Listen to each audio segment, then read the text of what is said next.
términos en los que nos podamos entender, porque a veces estos debates los centramos entre personas que tal vez no están comprendiéndose entre sí. Bueno, pues aquí tenemos dos abogados que se comprenden muy bien y dos médicos para hablar de este tema. Por un lado tenemos al señor Ubermey, abogado también, a doña Alexandra Loría, también abogada, al doctor Gerardo Escalante y al doctor Jaime Lazo, quien es el jefe de servicio de neonatología del Hospital de Niños. En este tema lo más importante es, ya tenemos que partir de que el decreto está, que el decreto se firma en 5 días y pues que es una realidad del doctor Gerardo Escalante. Ayer yo expresaba muchísima alegría al respecto de eso. Doctor, empezamos con usted. ¿Cuál es el principal aporte que nos hace este decreto? Yo diría que el principal aporte es poner a Costa Rica en consonancia con el resto del mundo. Éramos una excepción mundial, por un lado. Segundo lugar, hacer justicia a una población que representa un número significativo de personas en este país que no podrían ser padres si no tienen este tratamiento médico. Y en tercer lugar, una alegría ya profesional, con el orgullo profesional o el celo profesional que podemos tener, de tener otra vez la esperanza. Costa Rica en el año 2000 éramos, hablando modestamente, de los países más avanzados en reproducción humana en América Latina. Al año 2015 llegamos a ser el país más atrasado del mundo en reproducción humana. Tenemos una gran tarea, tenemos que volver a recobrar el lugar que teníamos. La medicina costarricense, la seguridad social, la medicina en general del país es un orgullo para nosotros. Los índices de salud que tenemos casi no nos corresponden de acuerdo a nuestra riqueza. Eso es por el gran valor que tiene el cuerpo médico y todo el sistema médico del país. Doña Alexandra, ¿era necesaria la firma del decreto?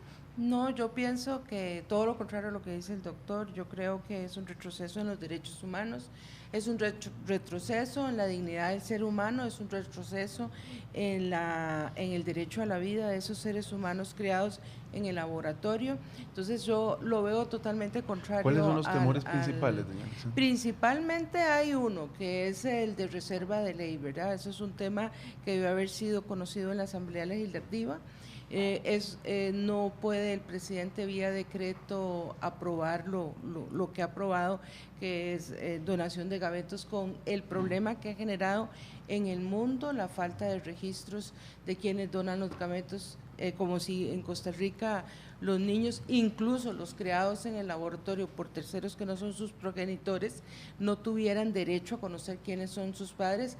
En Estados Unidos hay lugares donde se ha demostrado, porque los padres de familia quieren buscar los hermanos de los hijos concebidos con donantes de gameto, y entonces se encuentran hasta más de 150 hijos de un mismo donante. Imagínense eso en Costa Rica, ¿verdad? Eso es sumamente grave.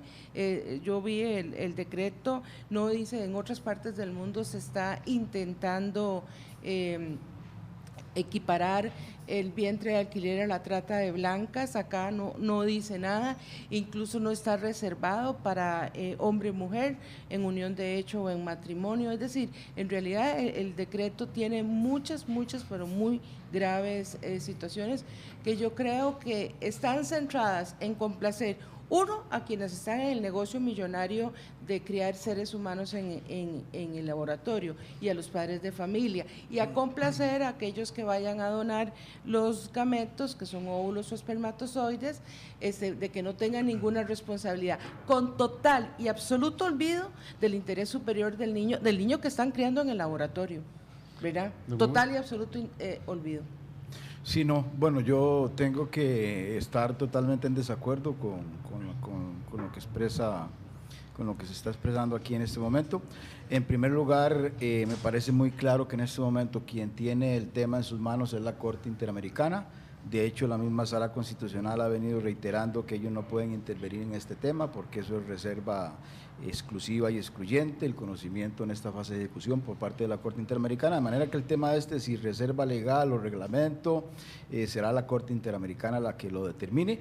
Ya en el día de ayer en la audiencia, los magistrados de la Corte pusieron mucha atención en este problema de que la Sala Constitucional ha venido interfiriendo en la decisión emitida por ellos, que es una decisión superior. Desde el punto de vista de la teoría de los derechos humanos, es un absurdo decir que se requiere reserva de ley. Reserva de ley, de acuerdo con la doctrina constitucional, se requiere solo para restringir, para eliminar derechos humanos. Esta técnica y este reglamento lo que pretenden es establecer y habilitar un derecho humano así establecido, el derecho de parejas a recurrir a una técnica para poder realizar el derecho a formar una familia, reivindicar la autodeterminación y la autonomía de las personas en este tipo de decisiones en las cuales es inadmisible que intervenga el Estado y le diga a una persona si puede o no tener un hijo, si puede recurrir a un médico o no para tener un hijo, e inadmisible también que las iglesias católicas, como si estuviéramos en la Edad Media o otro tipo de sectas y cofradías, le estén diciendo a las personas qué tienen que hacer con su vida íntima. No sé cómo Costa Rica ha llegado a este punto. En 1889 Costa Rica estaba expulsando al obispo Thiel por intervenir en las decisiones institucionales y en las decisiones estatales. Es inadmisible que se metan con la conciencia de las personas. Hay un drama humano, miles de costarricenses necesitan de esta técnica para poder tener un hijo. ¿Por qué un sacerdote tiene que decirle a una persona qué tiene que hacer con su vida y con su cuerpo y la decisión de tener un hijo? No, definitivamente me parece a mí que es una actitud responsable por parte del Poder Ejecutivo haber emitido un decreto que ponga fin a este problema. Don Jaime Lazo, él es el jefe de servicio de neonatología del Hospital de Niños. ¿Por qué esta técnica podría atentar no solo contra las finanzas de la caja, sino también por qué podría afectar directamente el servicio y el trabajo que hacen ustedes? Buenos días. Bueno, en primer lugar yo quisiera decir que las parejas que se someten a esta técnica ya existen en Costa Rica. O sea, las parejas que no tienen la oportunidad, la posibilidad que se les ha negado en el país de someterse a este tratamiento, están acudiendo a este tratamiento en otros países. Entonces, eso es una realidad que se está sucediendo actualmente.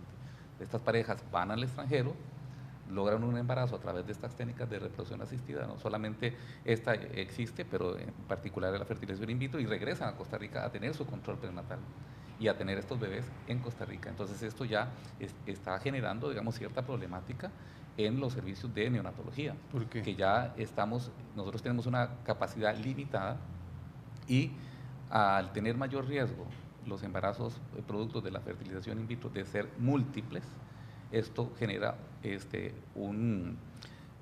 una sobrepoblación de recién nacidos que muchas veces no tenemos capacidad de asumir los servicios de neonatología. Por eso es importante de que en el país se regule esta práctica, porque me parece a mí que es uno de los mecanismos en que podemos evitar que haya embarazos múltiples y por tanto haya plétora de los servicios de neonatología. Doctor, ¿qué probabilidades hay que con la fertilización in vitro haya embarazos múltiples? ¿De cuántos podría ser? ¿Este reglamento realmente protege este tema? Definitivamente. Lo que dice el doctor Lazo es muy importante porque el país ha escarmentado en este asunto, pero hay que diferenciar claramente que una cosa es fertilización in vitro y otra cosa son inseminaciones que han generado una epidemia de embarazos de alto orden, de más de 2, cuando eso no ocurre normalmente en ninguna parte del mundo, cuando se siguen adecuadamente los protocolos hasta de inseminación. En fertilización in vitro la tendencia universal es a no transferir un centro serio más de 2 embriones, en cuyo caso en el 80% nacerá un niño y en el 20% podrían ser gemelos. Ser 2, pero no más de 2, porque se están transfiriendo 2. Desde el punto de vista de la problemática que esto representa, la tendencia universal es a transferir hoy día solo un óvulo fertilizado. ¿Y eso baja la probabilidad de éxito? Es que esas son las cosas interesantes. La ciencia avanza tan rápido. Primero, en reproducción humana asistida no se eliminan embriones viables, Eso hay que entenderlo claramente. Ningún centro elimina el objetivo que persigue, que es tener embriones viables para transferir o para preservar. Una vez que ya el centro tiene la transferencia, hace la transferencia del embrión, es de esperar únicamente que nazca el número proporcional a la transferencia. O sea, no se pueden tener embarazos múltiples de alto orden si solo se transfiere uno, que es la tendencia universal hoy día. Lo que decía doña Alexandra, ¿se va a garantizar esa posibilidad de donación? ¿Eso no podría tener efectos a largo plazo? Es que es muy interesante. El país tiene que regular esto. Esto no puede quedar por la libre y si se regula adecuadamente, todas estas extra limitaciones se llegan a prevenir y a evitar. Una adecuada reglamentación de fertilización in vitro permite un tratamiento correcto, éticamente practicado, y que no permita al Estado desangrarse en altos costos también, que eso es muy importante. Doña Alexandra. Sí, yo difiero totalmente de lo que se ha dicho, en el sentido de que efectivamente incluso el decreto permite criar más embriones, ¿verdad? Y congelar esos embriones, pero permite a las mujeres y a los varones que han consentido en esa fertilización a retirar su consentimiento. Yo me pregunto, ¿qué vamos a hacer con todos estos embriones congelados o crioconservados? ¿Qué vamos a hacer con ellos? Y eso no es una cosa que lo está inventando la Iglesia Católica ni el sector evangélico de este país, por el amor de Dios. Esto es público y notorio en el mundo entero. La semana pasada, el Tribunal Europeo de Estrasburgo dijo que era lícito, de acuerdo a la ley de Italia, prohibir destinar los embriones humanos a investigaciones humanas, que eso es lo que está sucediendo en todas partes del mundo. Entonces, que no nos vengan a decir aquí que son inventos o que por qué nos intervenimos. No, hay un asunto de dignidad del ser humano, y eso es un asunto de que si nosotros creemos que los seres humanos que están criados en el laboratorio son de menor categoría, perdón, quienes están violando los derechos humanos son ustedes. Yo creo que todos los seres humanos tenemos la misma dignidad desde el momento de la concepción hasta la muerte natural. Entonces esto no es como lo están indicando aquí. ¿Qué vamos a hacer con todos esos embriones? Sí, en todas partes del mundo lo que sobran son embriones humanos porque los crean en demasía. Los crean en demasía, entonces dicen, no los van a votar, no. Entonces, ¿qué es lo que hacen en Alemania? Cuando el Tribunal de Patentes de Alemania, con una acción de Greenpeace, le solicitó al Tribunal Europeo que dijera si era lícito hacer con esos embriones humanos investigaciones y dedicarlos como insumos para productos médicos. A eso ha llegado la técnica. Entonces, que no me vengan a decir que nosotros somos santos, nosotros no vamos a caer en esas barbaries que están cayendo en todas partes del mundo. Pues sinceramente prefiero ser como Costa Rica, que no ha permitido esas técnicas ni ese barbarismo espantoso que está ocurriendo en otras partes del mundo. Sí, bueno, a mí me parece que precisamente este decreto atiende, digamos, las observaciones que se están haciendo. Es decir, es un decreto que protege a los embriones, que impide su destrucción, su comercialización, la reducción. Hay varios artículos ahí relacionados con este tema. Todas las propuestas siempre han ido en ese sentido. Por otro lado, en relación con la protección de las células y de los cigotos, que no son seres humanos, y esa idea es una idea que solo yo la he escuchado en este país, hay una decisión clarísima por parte de la Corte Interamericana que el país debe respetar. La vida empieza con la concepción, y la concepción se entiende que empieza con la implantación, porque antes de eso no existe ningún ser humano. Hay una protección incremental. Evidentemente, cuando estamos hablando inclusive de temas como el aborto, que no viene al caso, pero cuando se habla de temas como el aborto, eso no se puede equiparar a asesinato. Y los tipos penales son muy claros en ese sentido.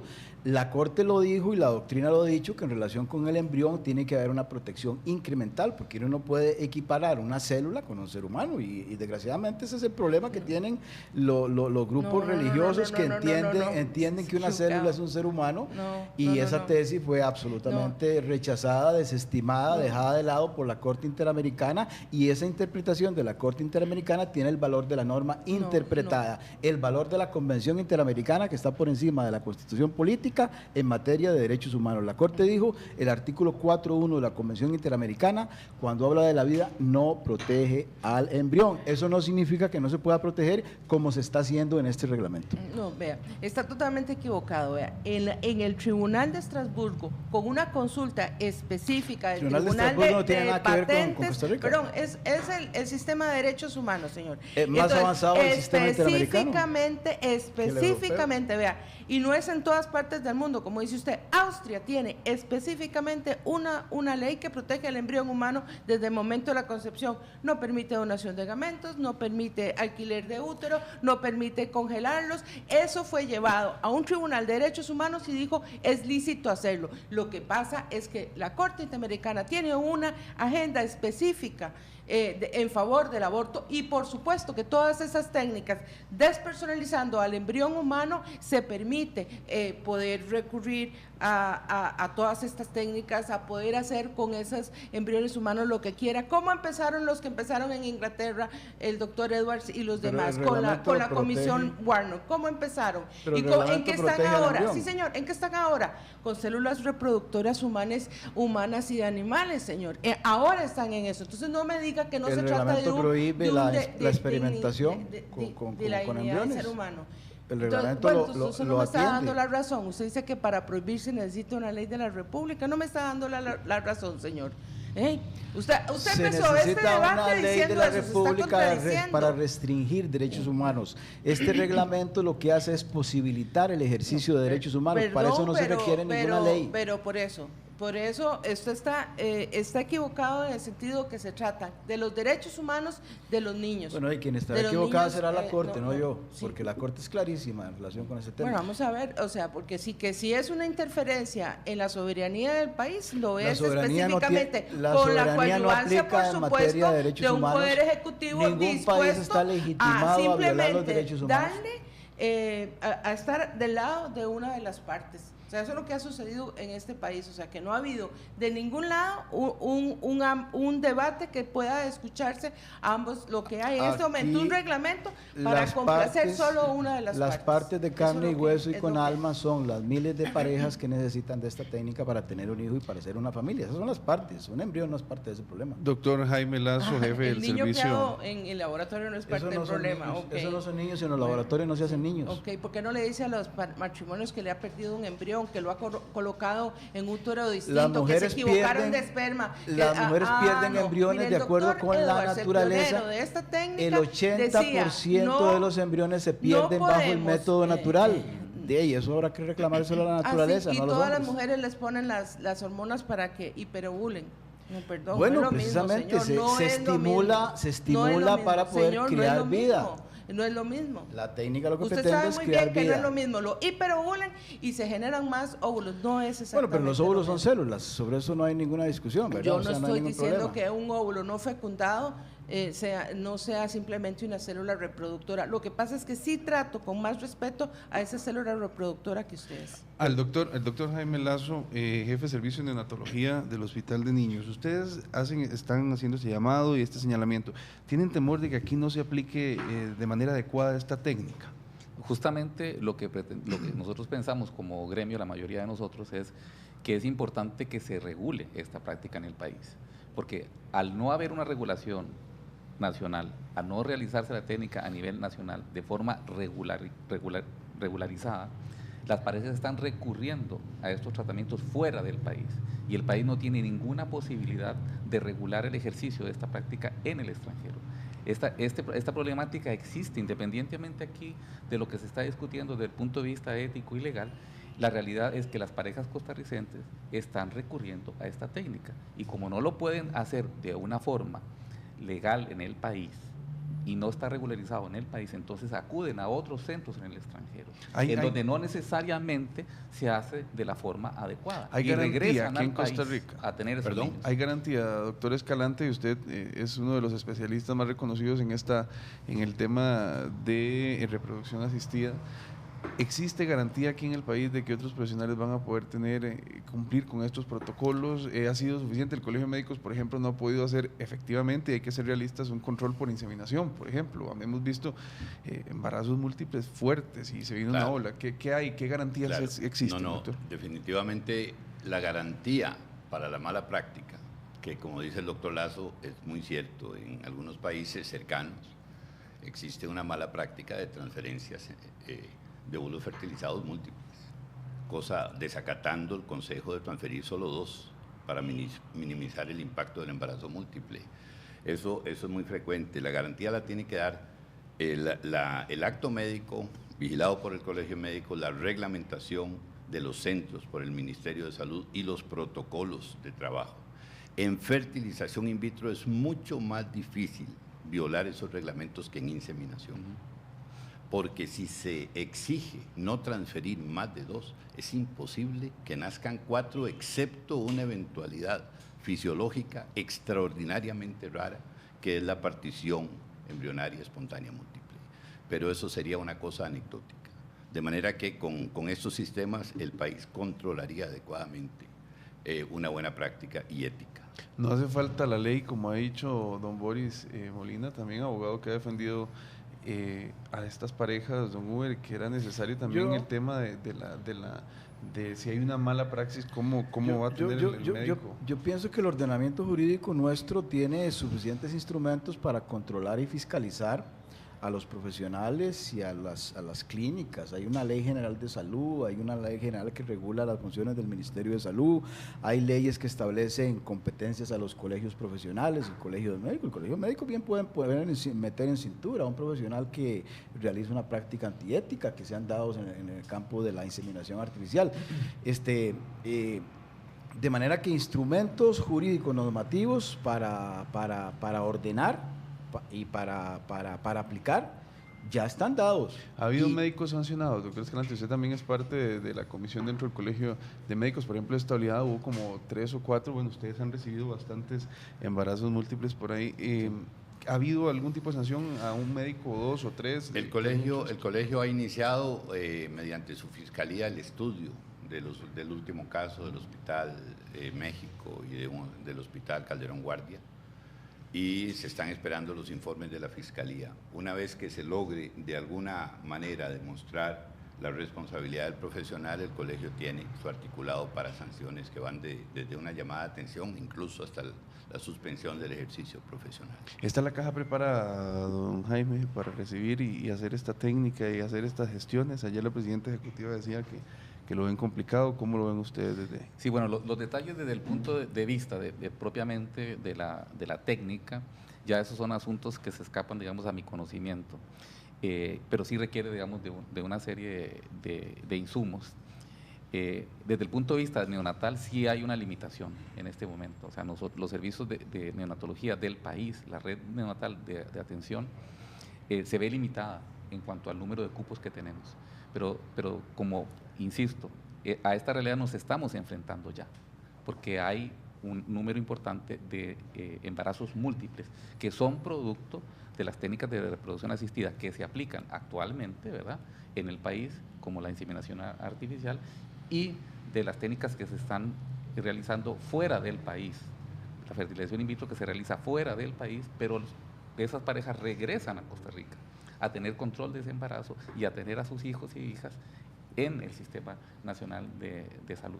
Entonces, eso está generando problemas en este momento. Por eso a mí me parece que es fundamental que se regule el ejercicio de esta práctica en el país, para que esas parejas no tengan que salir al extranjero y lo hagan en Costa Rica de la forma científicamente comprobada, que la es adecuada, que es como acaba de mencionar el doctor Escalante, que es la tendencia mundial de que haya una transferencia única y en algunos casos especiales se transfieran máximo 2. ¿Debe la caja, doña Alexandra, costear este tipo de procedimientos? Bueno, la Corte dijo que debía ser. Yo lo que veo es que la caja va a quebrar. O sea, la caja va a quebrar porque tenemos que pagar todo lo que es anticoncepción, tenemos que pagar todo lo que es esterilización, y cuando esas mujeres que se han esterilizado, esos varones quieren una fecundación in vitro, pues entonces, bueno, el varón ya no podría, pero las mujeres entonces sí quieren la fecundación in vitro. Entonces el sistema va a colapsar económicamente y no se puede sostener del todo, ¿verdad? Mientras tanto, montones de servicios, las listas de la caja llevan más de 20 años, las listas de espera, ¿verdad? Y el problema no se ha solucionado, y si seguimos cometiendo los mismos errores, vamos a seguir teniendo los mismos problemas. ¿Cuál podría ser la decir, solución, doña Alexandra, para estas parejas entonces que te quedó mover? Yo particularmente considero que si una mujer se ha sometido a un proceso de esterilización, solo porque cambie pareja no debería tener acceso. Yo creo que debería tomarse el tema de que si una persona se esteriliza, debe saber que es para siempre. No debe porque el sistema de salud pagarle ambas cosas. Pero ¿qué es lo que está sucediendo?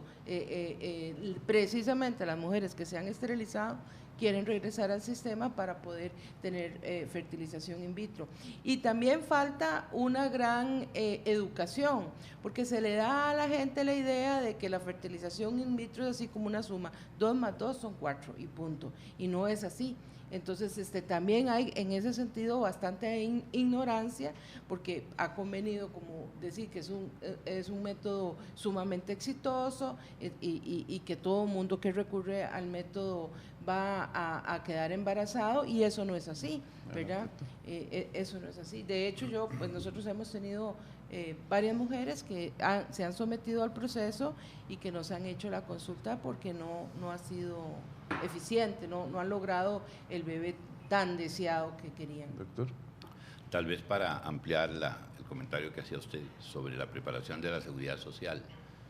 De febrero del año 2013 a junio, todos esos meses, a instancias de la doctora Ana Guzmán, que es alta autoridad de la institución, a pesar de estar yo jubilado ya de la seguridad social, donde estuve 32 años, me comisionó el reunir un grupo de expertos para que en acato al ordenado por la Corte la institución se preparara para tener su propia fertilización in vitro. Y efectivamente nos reunimos 7 colegas, trabajamos todos esos meses y dejamos un modelo teórico e incluso arquitectónico para que la seguridad social tuviera idealmente un solo centro, que fuera el último nivel al que podría acceder una pareja que de otra forma no pudiera, obviamente un proceso de selección para llegar ahí.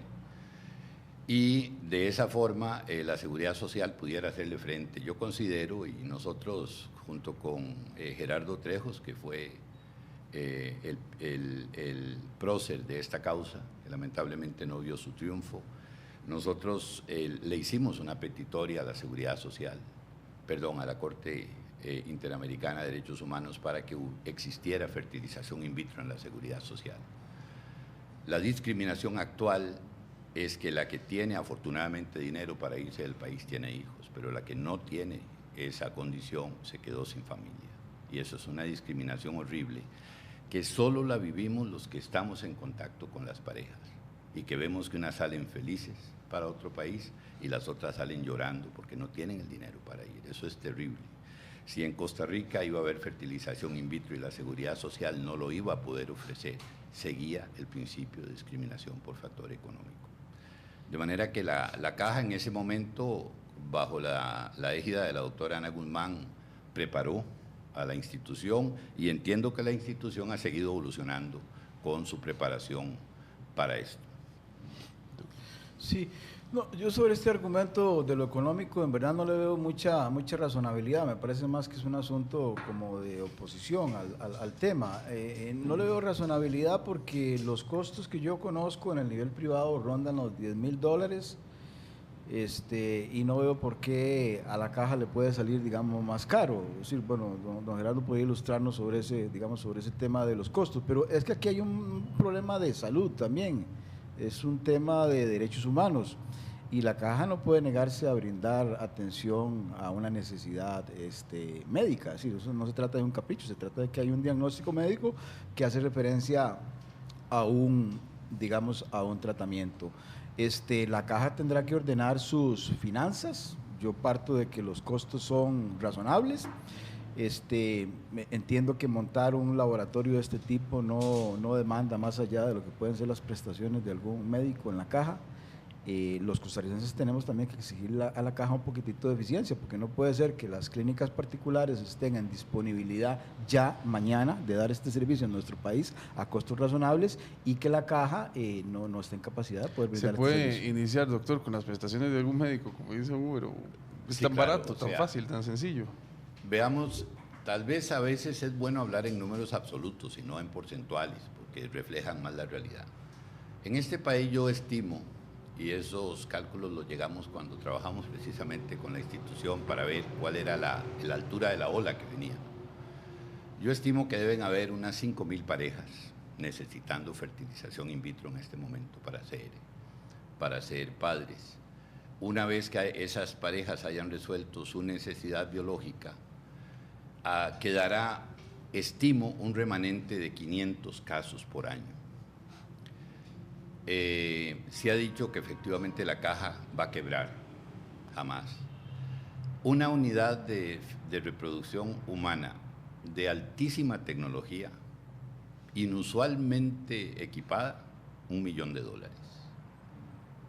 Las parejas, como dijo don Huber ahora, que van a Panamá a hacer fertilización in vitro, efectivamente gastan $10, $12,000, pero ahí está contemplado avión, hotel, o sea, hay una serie de gastos extras que en Costa Rica no se necesitarían.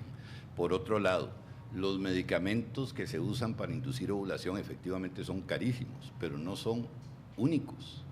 Hay formas que se emplean, por ejemplo, en el Hospital Clínico de Valencia, donde he estado con mucha frecuencia, para hacer inducciones de ovulación que se llaman suaves, persiguiendo dos objetivos: bajar costos y bajar el número de folículos que se consiguen, porque el ideal es que no sean demasiados. Hay mucho mejor éxito en un ciclo de fertilización in vitro si solo tenemos 3, 4 o 5 folículos y no 15. De manera que con todas esas características, un ciclo de fertilización in vitro en la caja, yo considero que tal vez con todo serían $4,000 lo que le podría costar. ¿Cuánto le cuesta un apéndice?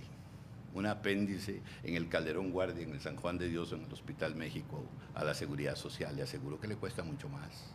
El costo cama, la infraestructura, todo lo que significa el poder operar un paciente de apendicitis o una cesárea sale extraordinariamente caro. ¿Y Alexandra? No, lo que es que no es que solo la caja no solo va a hacer eso, sino que es incluirle esto a todo el retraso que ya la caja costarricense tiene, ¿verdad? Es decir, voy a decirle, el papá de una cuñada mía se quebró la cadera y tuvieron que pagar afuera porque la lista de espera para poderle hacer la operación de cadera eran meses y el señor no aguantaba el dolor, ¿verdad? Y así hay montones de casos de que una mujer va y se hace un Papá Nicolau y tiene que esperar años para que le den el resultado, y si tenía cáncer se murió. Es decir, estamos hablando de que ya la caja tiene serios problemas y a eso nosotros le estamos cogiendo de los recursos que normalmente hubiera podido dedicar la Caja Costarricense del Seguro Social a atender esas listas de esperas, que no son un invento de la Iglesia Católica, sino que los medios de comunicación normalmente nos están informando, ¿verdad? Tenemos que coger esos pobres recursos y destinarlos a este asunto, ¿verdad? Ese es el asunto. Es decir, esa familia pobre que es Costa Rica tiene que coger sus 4 cinquitos que para las múltiples necesidades de la familia costarricense y tiene que dedicarlo a eso. Y por eso es que yo insisto que ese asunto tiene que ser bastante restrictivo y no absolutamente abierto como está en el decreto. Dice personas sin ni siquiera definir el sexo de las personas que quieran recurrir a la técnica, con lo cual se abrió absolutamente a cualquier estructura de familia. Doctor. Bueno, yo en esa parte coincido parcialmente porque efectivamente la seguridad social tiene bastantes limitaciones, particularmente en la atención del recién nacido nosotros tenemos necesidades y limitaciones y nosotros somos finalmente los que vamos a atender el producto de estas técnicas. Entonces, es antes de crear o paralelamente de crear en la institución el lugar donde se va a realizar esta técnica, hay que considerar primero que los embarazos múltiples que se pretende reducir con la técnica de transferencia única tienen un mayor costo, la atención de un embarazo múltiple.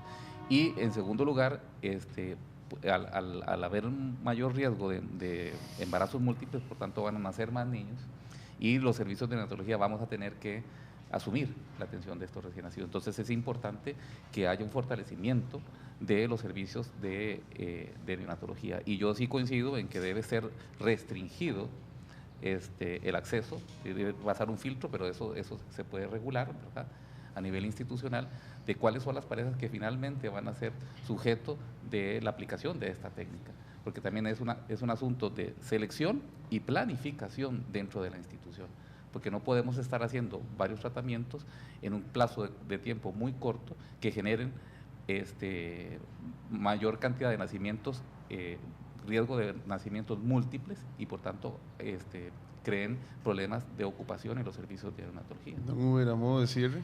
No, a modo de cierre, yo pensaría en relación con lo que dice el doctor que el país más bien necesita, digamos, aumentar sus tasas de natalidad. Es decir, es que en los últimos años las tasas de natalidad se han reducido, no hay personas, necesitamos costarricenses, ¿verdad?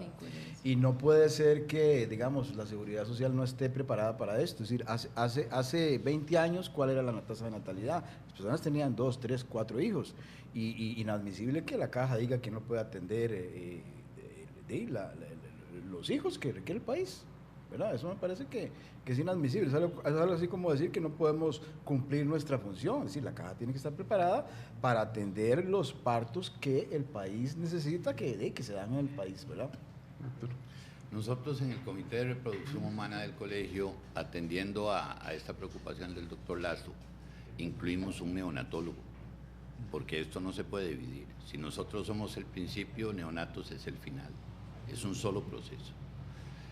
Y llegamos a la conclusión de que Costa Rica la caja tiene que organizarse de manera que en lugar de hacer 4, 5, 6 unidades de alta complejidad para atender embarazos múltiples, debería tener solo una, muy bien equipada, dispuesta a recibir algún caso de estos que incluso en la naturaleza, sin que medie in vitro, sin que medien inseminaciones, se pueden presentar. Se supone que uno de cada 500,000 nacimientos en el mundo son 4 o más al mismo tiempo sin tratamientos médicos.